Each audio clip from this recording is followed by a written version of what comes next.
cavidad abdominal, torácica y abdominal. En la cavidad torácica, a su vez, vamos a poder encontrar tres cavidades: la cavidad del mediastino, cavidades pleurales y la cavidad pélvica. Y desde el punto de vista abdominal, dos cavidades: cavidad abdominal o peritoneal y la cavidad pélvica, ¿no? Estas son las cavidades anteriores. Desde el punto de vista posterior, a nivel dorsal, también tenemos cavidades: cavidad craneal y la cavidad vertebral. La cavidad vertebral, la que va a alojar a la médula espinal y a las raíces nerviosas, y la cavidad craneal, que va a alojar al cerebro y al tronco encefálico. Bien, entonces, ya habiendo recordado esas cavidades anatómicas, pues tenemos que el primordio de esas cavidades anteriores, porque el día de hoy nos vamos a dedicar a las cavidades anteriores o ventrales. El primordio de estas cavidades ventrales es el celoma intraembrionario. Entonces tenemos que saber de dónde viene o cómo se forma este celoma intraembrionario. Bien, entonces acá tenemos nuestro embrión y vamos a recordar que en la tercera semana se va a desarrollar el disco germinativo trilamina, ¿cierto? Ectodermo, mesodermo y endodermo. Para el desarrollo de las cavidades corporales nos vamos a enfocar en el mesodermo. Y dentro del mesodermo también tenemos que este se ha subdividido, ¿cierto? El mesodermo paraxial, mesodermo intermedio y mesodermo lateral.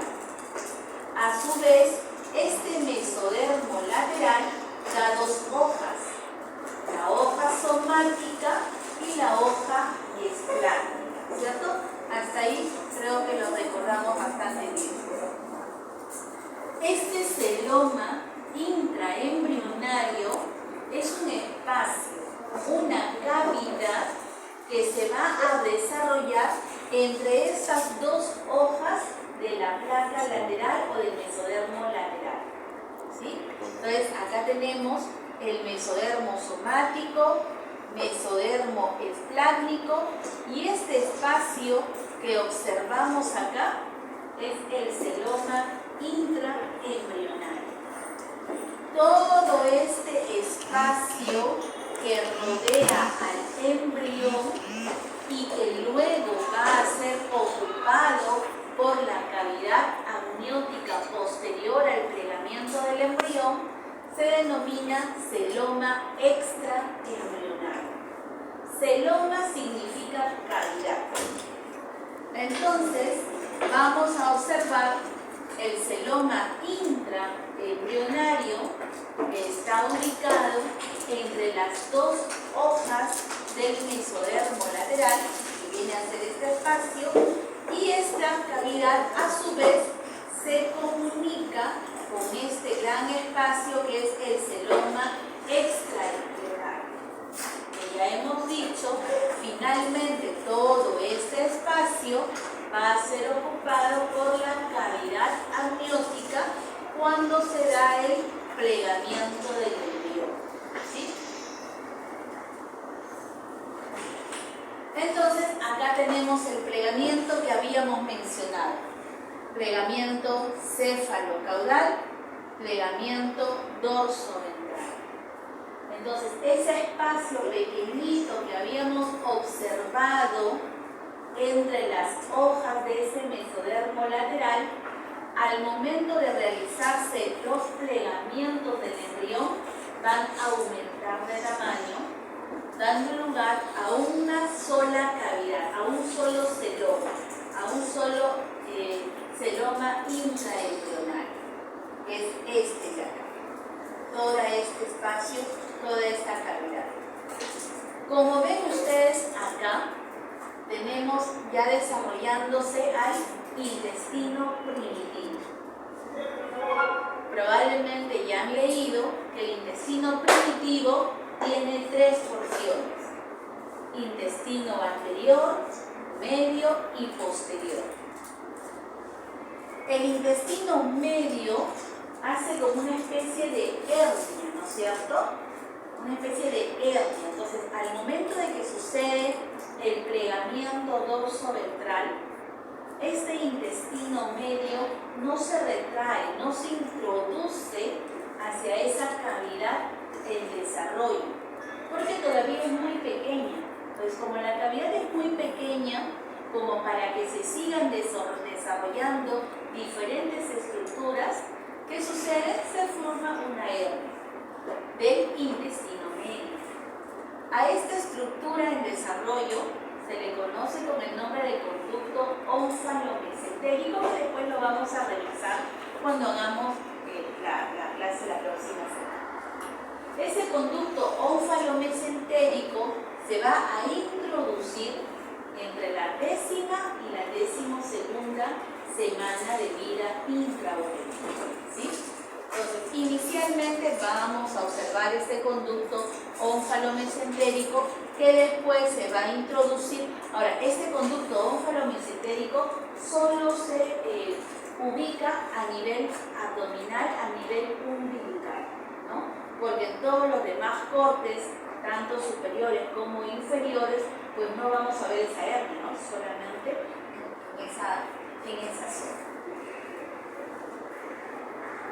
Ahora, acá nuevamente tenemos esta imagen, tenemos todo el mesodermo, ya tenemos el mesodermo somático, el mesodermo esplácnico, y vemos cómo acá entre esas dos hojas se forma una cavidad, un espacio. Este es el celoma intraembrionario que, como habíamos mencionado, inicialmente está en comunicación directa con el celoma extraembrionario. Podemos observar aquí también que este mesodermo somático va a crecer dorsalmente al embrión y se va a unir ¿con quién? Con la capa del ectodermo. Entonces, esta unión, la unión de estas dos capas del mesodermo somático con el ectodermo, toma el nombre de somatopleura. Y como es soma, cuerpo, básicamente de esta estructura de la somatopleura se van a desarrollar los recubrimientos parietales, ¿no? Entonces tenemos el peritoneo parietal, la pleura parietal, el pericardio parietal, todo lo que es parietal. Por otro lado, por acá tenemos el mesodermo esplácnico que va a crecer o se va a desarrollar en dirección al endodermo y entra en contacto con este endodermo. Entonces, la unión de estas dos hojas del mesodermo esplácnico con el endodermo toma el nombre de esplagnopleuria, ¿no? O víscera pleura. Entonces, víscera significa que son todos esos recubrimientos que están en contacto directo con el órgano. Puede ser la pleura visceral, el peritoneo visceral, el pericardio visceral. O sea, todo lo que está en contacto directo con la víscera. Bien, eso es lo que habíamos mencionado, ¿no? Mesodermo somático más ectodermo, toma el nombre de somatopleura. Mesodermo esplácnico más endodermo, toma el nombre de esplagmopleura o visceropleura. Ahora, como habíamos visto acá, inicialmente el celoma intraembrionario tiene la forma de una herradura, pero después, cuando sucede el plegamiento cefalocaudal y dorsoventral, el celoma, esa cavidad, se fusiona entre sí dando un tubo, ¿cierto? Dando la formación de un tubo continuo. Ese tubo continuo, que es el celoma intraembrionario, pues tiene que dar lugar finalmente a las divisiones para el desarrollo de las tres cavidades. Ya hemos mencionado cuáles son esas tres cavidades: la pericárdica, la torácica y la peritoneal. Bien, entonces, inicialmente la cavidad pleural y la cavidad peritoneal no están individualizadas porque estas dos van a desarrollarse a partir de ¿quién? De este canal pericardio-peritoneal. Entonces, inicialmente, ¿qué cavidades vamos a tener? La cavidad pericárdica, que es de pronto de las primeras cavidades que se van a formar porque tienen que proteger a ese tubo cardíaco que está en desarrollo. Continuando esta cavidad pericárdica hacia la parte dorsal, vamos a tener a las cavidades pericardio-peritoneales. Y estas canales pericardio-peritoneales, la parte más distal, van a dar lugar al desarrollo de las cavidades peritoneales. Entonces, como ustedes pueden apreciar, inicialmente tenemos dos cavidades peritoneales, pero que luego van a darse, o sea, se van a dar lugar al desarrollo de una sola cuando desaparece el mesenterio ventral, que lo vamos a ver. Entonces, ¿no? Del celoma intraembrionario, repitiendo, inicialmente vamos a tener estas tres estructuras de acá, inicialmente. Cavidad pericárdica, los canales pericardio-peritoneales y las cavidades peritoneales, que son dos inicialmente. Acá se puede observar mejor. Tenemos la cavidad pericárdica, tubo cardíaco aquí en desarrollo, hacia la parte ventral, a la par casi que el desarrollo de la cavidad pericárdica y del tubo cardíaco, se va a desarrollar el septum transverso, tabique transverso. Este tabique transverso es importante porque va a separar la cavidad pericárdica de la cavidad peritoneal.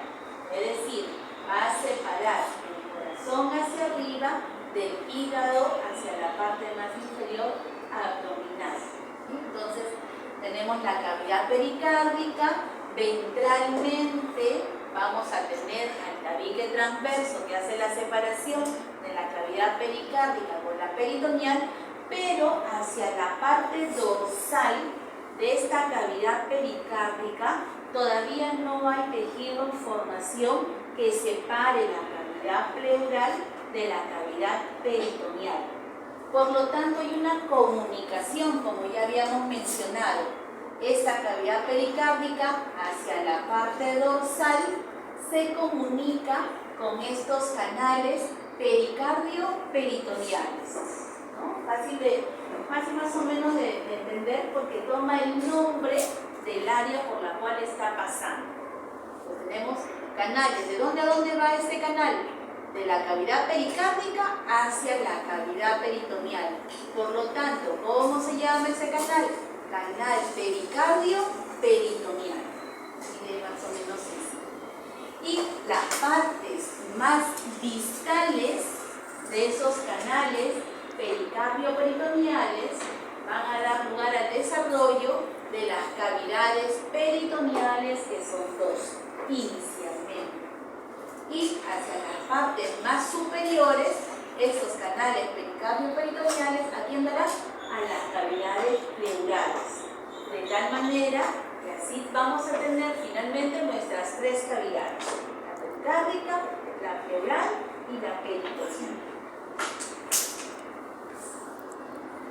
Bien, entonces acá nuevamente vamos a tener la cavidad pericárdica, una sola cavidad pericárdica que aloja el corazón.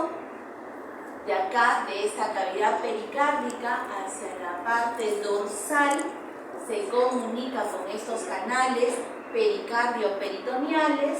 Estas porciones más proximales son los que van a dar lugar al desarrollo de las cavidades pleurales, son dos pulmones, y finalmente en la parte más distal, más caudal, tenemos la fusión o o la conexión de estos dos canales pericardio-peritoneales para que se dé lugar al desarrollo de la cavidad peritoneal.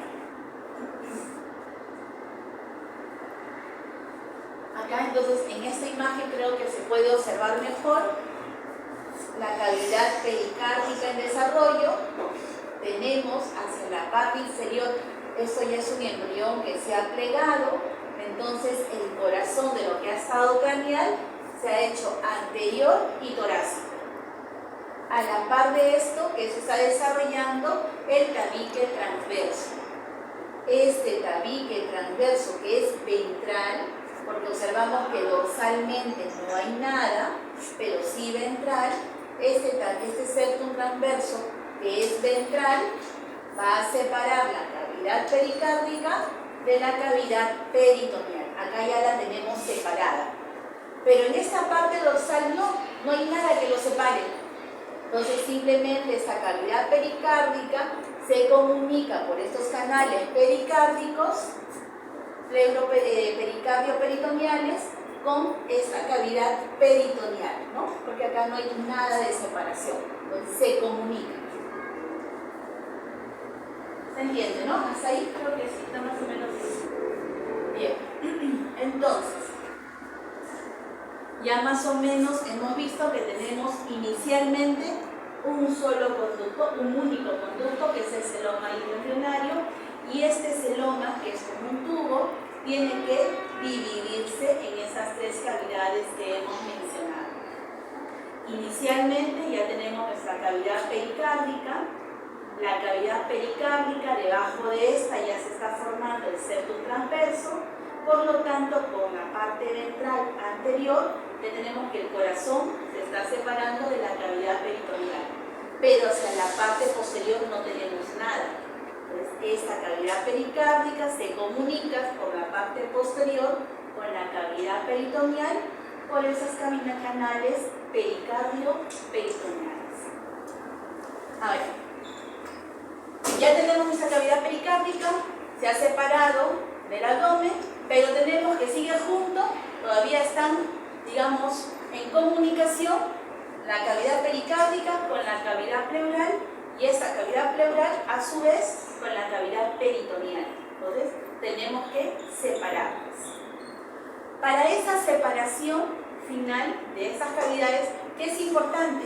El desarrollo de las membranas pleuropericárdicas y también el desarrollo del diafragma. Sabemos que el septum transverso es parte, ¿no? Un componente embrionario que forma parte del desarrollo del diafragma.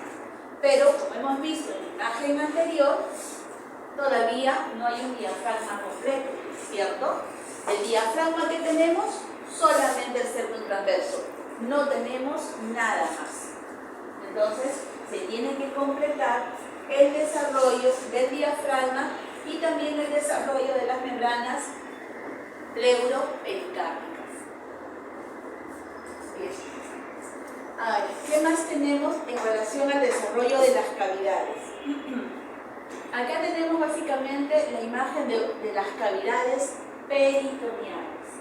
Hemos dicho que inicialmente son dos cavidades peritoneales que son las prolongaciones de esos canales pericardio-peritoneales, ¿cierto? Entonces tenemos dos cavidades peritoneales. Estas cavidades peritoneales van a estar separadas medialmente por el desarrollo del mesenterio dorsal y del mesenterio ventral. Ustedes saben que el mesenterio es un tipo de tejido que básicamente tiene la función de soporte, de fijación, ¿cierto?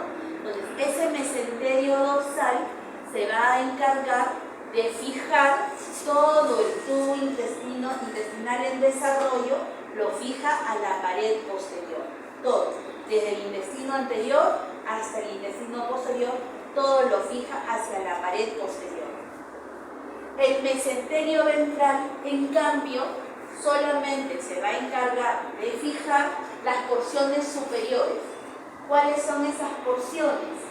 la porción más caudal, o sea, la porción más distal del esófago, el estómago y la primera porción del duodeno, ¿no? Ahí es su función, fijar esas áreas. Pero a lo largo del desarrollo, este mesenterio ventral luego desaparece, ¿no? Desaparece como mesenterio, pero da lugar al desarrollo de otras estructuras que lo vamos a revisar la siguiente clase, ¿sí? Entonces, inicialmente repitiendo, tenemos dos cavidades peritoneales por esta separación, ¿no? Del mesenterio básicamente ventral, porque es el que desaparece para que luego se forme una sola cavidad peritoneal. Bien, ahora vamos a tener para la separación de la cavidad pericárdica, de la cavidad pleural y del peritoneo, hemos dicho que se tienen que formar estas dos membranas de acá. La membrana pleuropericárdica y la membrana pleuroperitoneal. Fácil de entender. Ese es un tubo, todo el celoma que está aquí. Por acá se está desarrollando el corazón, por acá se está desarrollando los pulmones con la cavidad torácica y por acá está la cavidad peritoneal. Todo uno solo, continuo. Acá tenemos el septum transverso que está separando este corazón de la cavidad abdominal. Pero ya hemos dicho que la porción dorsal de esta cavidad pericárdica todavía está en contacto porque no se ha formado todavía esta membrana, ¿sí? Inicialmente solo tenemos al septum transverso. ¿Qué es lo que también debemos de saber? Primero se desarrolla el corazón, como hemos dicho. Entonces, la cavidad pericárdica, como hemos podido apreciar en las imágenes anteriores, es mucho más grande que la cavidad pleural, ¿no es cierto? Porque el corazón se ha desarrollado primero. Pero luego, ya cuando aparecen las hierbas bronquiales que hemos estudiado y empieza el desarrollo de todo el árbol bronquial con el parénquima pulmonar, el pulmón empieza a ganar terreno, empieza a crecer, su cavidad pleural empieza a desarrollarse y esta cavidad pericárdica empieza a reducirse de tamaño y a desplazarse ventralmente. A su vez, que va sucediendo todo esto, la cavidad pericárdica tiene que separarse totalmente de esta cavidad pleural. ¿Cómo es que se separa? Por el desarrollo inicial de un pliegue. ¿Cómo se llama ese pliegue? Pliegue pleuropericárdico, porque va a separar la cavidad pleural de la cavidad cardíaca. Se desarrolla este pliegue pleuropericárdico que empieza a crecer y toma el nombre de membrana pleuropericárdica. Termina de crecer y se fija a esta otra membrana pleuroperitoneal, de tal manera que separa totalmente la cavidad pleural de la cavidad pericárdica. Pero sigue en comunicación, ¿qué? Sigue en comunicación esta cavidad pleural con la cavidad peritoneal. Entonces, estas tienen que separarse. ¿Cómo se van a separar? Mediante el desarrollo de otro pliegue. ¿Cómo se llama ese pliegue? Pliegue pleuroperitoneal, porque va a separar la cavidad pleural de la cavidad peritoneal.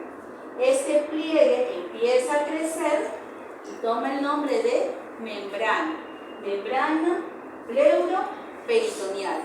Entonces, así tenemos ya nuestras cavidades desarrolladas y separadas: cavidad pericárdica, cavidad pleural y cavidad peritoneal. Esta clase en realidad es bastante pequeña. Ya, entonces esta imagen básicamente para recordarnos nuevamente que el corazón, el tubo cardíaco, la cavidad pericárdica está en desarrollo y paralelamente se forma este tabique, que es el tabique transverso o septum transverso, ¿no es cierto? Que forma parte del diafragma. Pero ya sabemos que es solamente ventral, porque dorsalmente todavía no se ha desarrollado nada, de tal manera que esta cavidad pericárdica se comunica con esta cavidad pleural y de ahí hacia la cavidad peritoneal a través de estos canales pericardio-peritoneales, ¿no? A través de estos canales pericardio, porque es del pericardio, hacia el peritoneo, pericardio-peritoneales.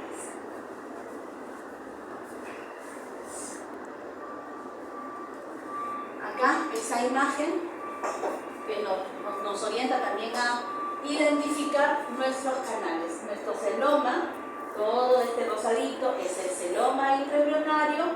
Ven acá, la cavidad pericárdica enorme, grande, y esto que va a ser nuestra cavidad pleural más pequeña porque todavía no ha empezado a desarrollarse el árbol bronquial y los pulmones. Y por debajo, ¿quién está? Desarrollándose la cavidad peritoneal. Entonces hay una comunicación de esta cavidad pericárdica con la cavidad peritoneal. ¿A través de qué canal? Canal pericardio-peritoneal, ¿no? La comunicación entre ambas cavidades.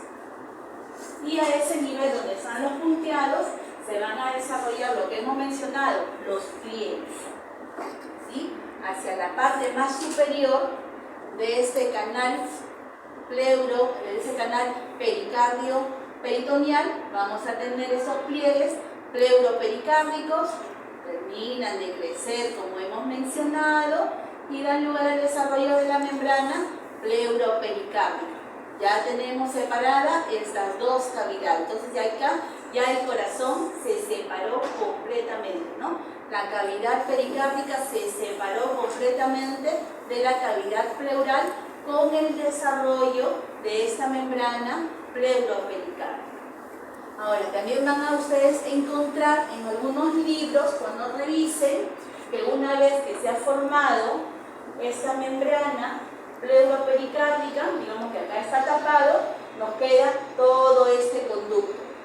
Entonces también ustedes van a encontrar en algunos libros que esto de acá toma el nombre ya no de canal pericardio-peritoneal, sino de canal o cavidad pleuropericárdica, ¿no? Pero solamente toma el nombre así de esa manera porque ya hay una separación de la cavidad pericárdica con la cavidad pleural. Pero en algunos otros libros ustedes van a seguir observando, van a seguir viendo que lo siguen denominando como cavidad o canal pericardio-peritoneal. Entonces, ya se formó nuestra membrana pleuropericárdica, ya se separó completamente el corazón.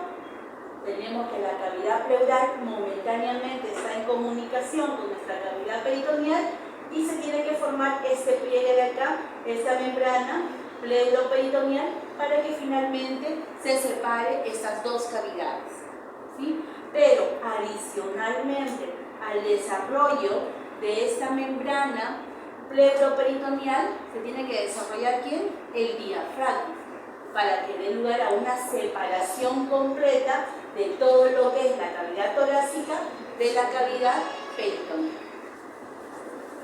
¿Alguna pregunta hasta ahí? ¿Alguna pregunta? ¿Algo? Ya han llevado la práctica, creo, también, ¿no? De ese tema. Lo mismo, ya de repente dibujo un poquito más grande, ya tenemos nuestras tres cavidades formadas, ¿no? Entonces, para que nuestras tres cavidades se formen, es importante el desarrollo del diafragma, que viene a ser esto de acá, ¿no? El diafragma, como vamos a ver en otra diapositiva, tiene 4 componentes embrionarios. Aquí estamos viendo 2 básicamente, ¿no? El septum transverso y la membrana pleuroperitoneal. Aquí estamos viendo 2, pero son 4 los componentes para el desarrollo de este diafragma. Entonces, tenemos que para el desarrollo de estas 3 cavidades se tiene que desarrollar el diafragma en su totalidad y se tiene que desarrollar estas 2 membranas de acá.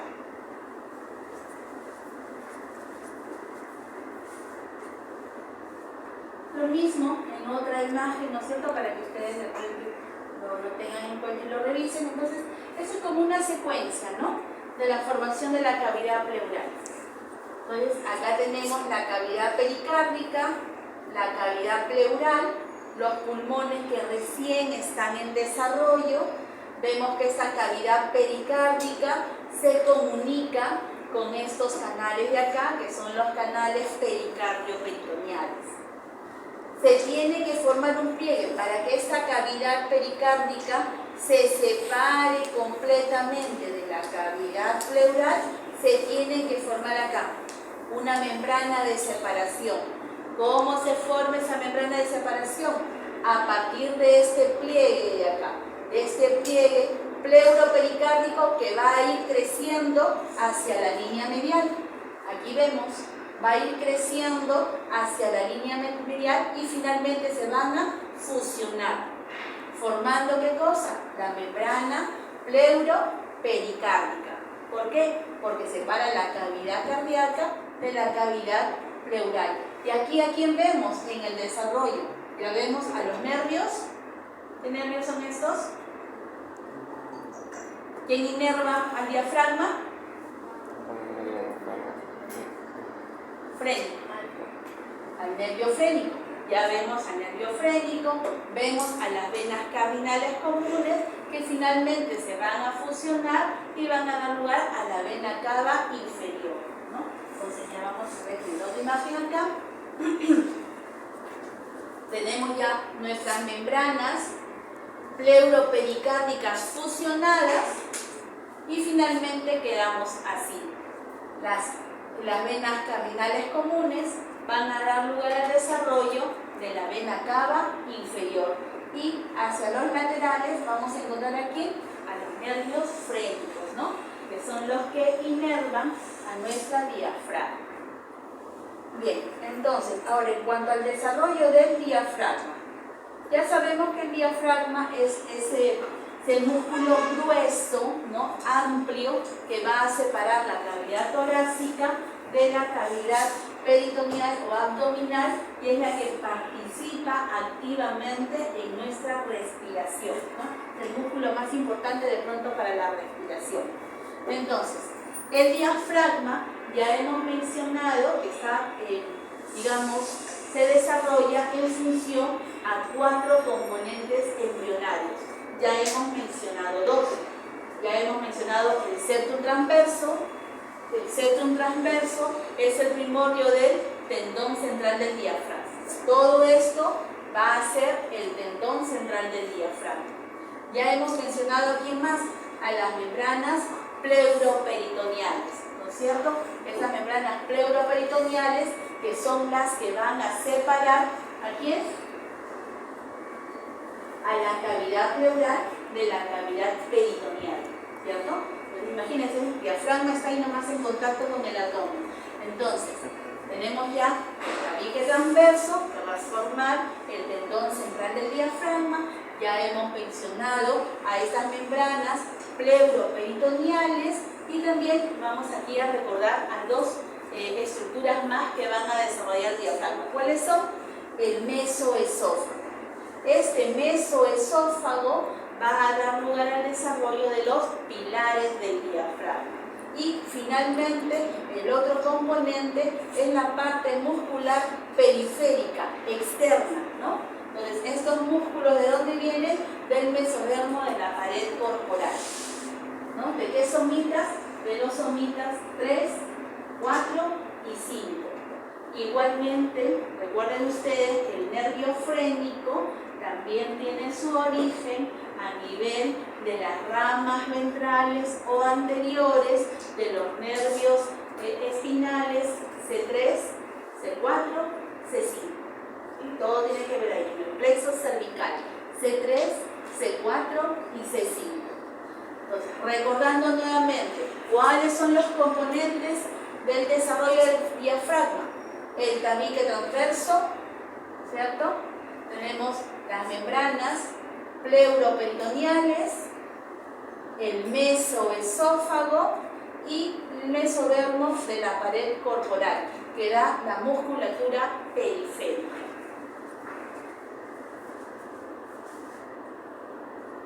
Bien, entonces acá en estas gráficas vamos a poder ver mejor. Septum transverso, primordio de quien habíamos mencionado, del tendón central del diafragma, ¿sí? Tenemos las membranas pleuroperitoneales Inicialmente, durante la capa intrauterina, estas membranas pleuroperitoneales, como ustedes ven en las imágenes, van a ser un gran componente del diafragma. Pero luego, en la etapa ya cuando nacemos, al término de la gestación, ya cuando somos neonatos, básicamente el diafragma va a estar constituido por el septum transverso, ¿no?, y ese mesodermo de la pared corporal, o sea, por los músculos periféricos del diafragma. Ahora, ¿qué también vemos acá? Al mesoesófago, que va a dar lugar al desarrollo de los pilares del diafragma. Y finalmente el otro componente que ya habíamos mencionado, esta parte de acá, la porción muscular periférica del diafragma, ¿no?, que tiene su origen, ya hemos dicho, en los somitas C3, C4, C5, y que ahí también van a arrasar con el diafragma inicialmente. Ya hemos mencionado también que inicialmente el diafragma, ese septum transverso, tiene su desarrollo a nivel cervical, luego va bajando y finalmente se ubica a nivel lumbar, ¿cierto? Y arrastra a esas raíces nerviosas que hemos mencionado de C3, C4, C5, por eso es el nervio frénico que nace a nivel cervical, finalmente termina a nivel lumbar. Lo mismo que ya hemos mencionado. Y eso es lo que les decía, ¿no? Entonces, en las imágenes anteriores vemos que, por ejemplo, aquí las membranas pleuroperitoneales ocupan un gran, digamos, es un componente de fuerza para el desarrollo de este diafragma. Pero después, al momento de nacer, es lo que tenemos. Se observa que estas membranas pleuroperitoneales ya no aportan mucho, ¿cierto? Este diafragma, como es un músculo que tiene que ser potente para la respiración, entonces, ¿de quién va, digamos, su desarrollo mayor al final de la gestación? Va a depender fundamentalmente del septum transverso y de la pared muscular lateral, ¿no?, de la pared muscular de los hombros. Ahora, los pulmones, al crecer, no es que ocupen toda la cavidad torácica, como ustedes también habrán podido ya ver en sus clases de anatomía, ¿no? Crece el pulmón, no es que ocupe toda esa cavidad pleural, sino que va a dejar unos espacios, ¿no? Va a dejar unos espacios entre el peritoneo parietal de la pared y el peritoneo de la víscera. Esos espacios se conocen con el nombre de recesos. Y tenemos dos recesos: los recesos costodiafragmáticos y los recesos mediastínicos. Entonces, aquí observamos los recesos costodiafragmáticos. Vamos a observar que estos espacios se van a formar por un repliegue peritoneal. Acá tenemos el peritoneo parietal, el peritoneo de la pared y el peritoneo del diafragma. Entre estos dos se forma este espacio. Lo mismo sucede para el receso mediastínico. Entonces, acá tenemos el mediastino, observamos el mediastino, y a nivel de este mediastino vamos a tener también estos dos espacios, ¿no?, que son los recesos costomediastínicos. ¿Para qué son importantes esos espacios, esos recesos?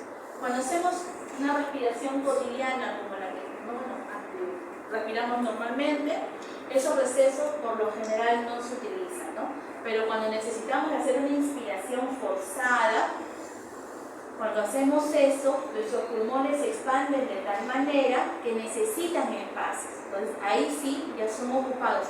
Toda esa expansión pulmonar ocupan todos esos espacios o recesos costodiafragmáticos y costomediastínicos que tenemos. Entonces, ¿qué quiere decir?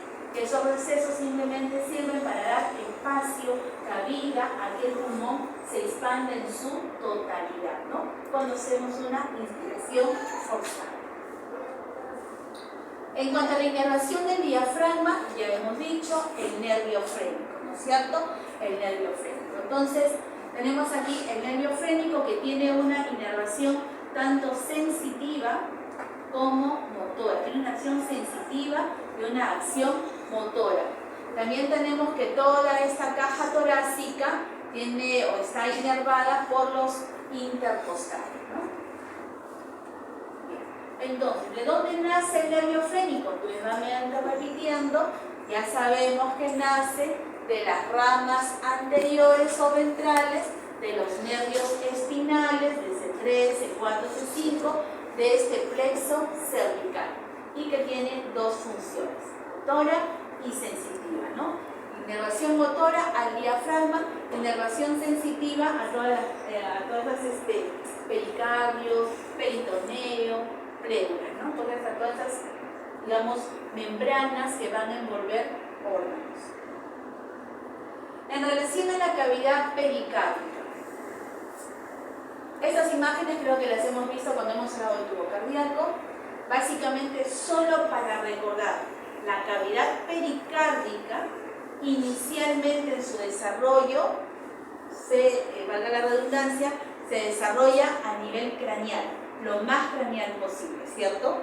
En el cráneo de ese embrión en desarrollo, en la región craneal de ese embrión.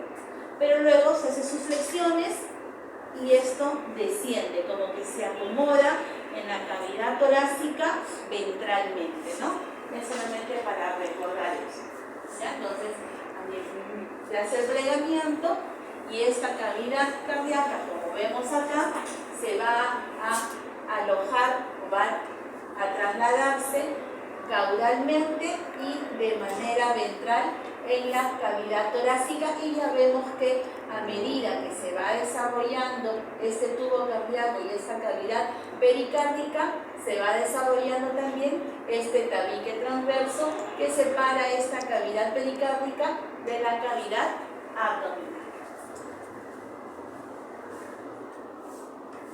En relación a los mesenterios, que también ya hemos mencionado, tenemos a nivel abdominal el mesenterio dorsal y el mesenterio ventral, que ya hemos dicho que el mesenterio ventral desaparece, ¿verdad? Y el mesenterio dorsal es el que persiste. El mesenterio dorsal, así como da lugar al desarrollo de estas estructuras, es importante también ese mesenterio dorsal porque por él va a, va a discurrir, va a atravesar o van a soportarse los diferentes vasos que irrigan el tubo intestinal. Recordando nuevamente, sabemos que el intestino primitivo tiene 3 porciones, anterior, medio y posterior. Entonces, por este mesenterio dorsal van a pasar los vasos que van a irrigar a toda esta estructura. El tubo intestinal, el intestino primitivo anterior es irrigado ¿por quién? Por el tronco ciliar, ¿cierto? Por el tronco ciliar. El medio por la arteria mesentérica superior y el posterior por la arteria mesentérica inferior. Muy bien. Entonces, esos 3 grandes vasos van a estar pasando por este mesenterio dorsal para irrigar las diferentes porciones de ese intestino primitivo. Y como ya hemos mencionado, el mesenterio dorsal no solamente va a ser de soporte, no solamente va a servir para que pasen esos vasos, sino también para el desarrollo de estas estructuras de acá, que lo vemos en la siguiente clase, ¿ya? Pero lo vamos a mencionar. Vaso, ligamento gastroesclénico, el ligamento esplenorenal y el epíclon mayor. Por otro lado, ya hemos mencionado que el mesenterio ventral, como tejido de soporte, de fijación, va a desaparecer, pero sí da lugar al desarrollo de estas estructuras de acá. Ligamento falciforme, gastrohepático, hepatoduodenal y el epíclon menor. Entonces, inicialmente, ya hemos visto en esta diapositiva en las primeras, tenemos 2 cavidades peritoneales, mesenterio ventral. El mesenterio ventral desaparece y da lugar a una sola cavidad peritoneal.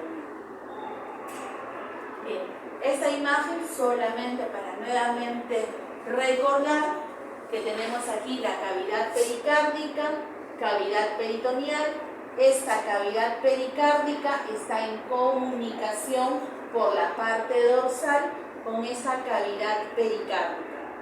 ¿Cómo se llama este canal? El canal pericardio-peritoneal. Tenemos aquí el conducto ónsalo-mesentérico, ¿no?, que guarda relación con el desarrollo del intestino medio. Y ahí tenemos lo que decimos, ese canal pericardio-peritoneal en comunicación. Ya es chiquita la clase, chicas, ¿no? Chicos y chicas. Bastante pequeña. ¿Alguna pregunta?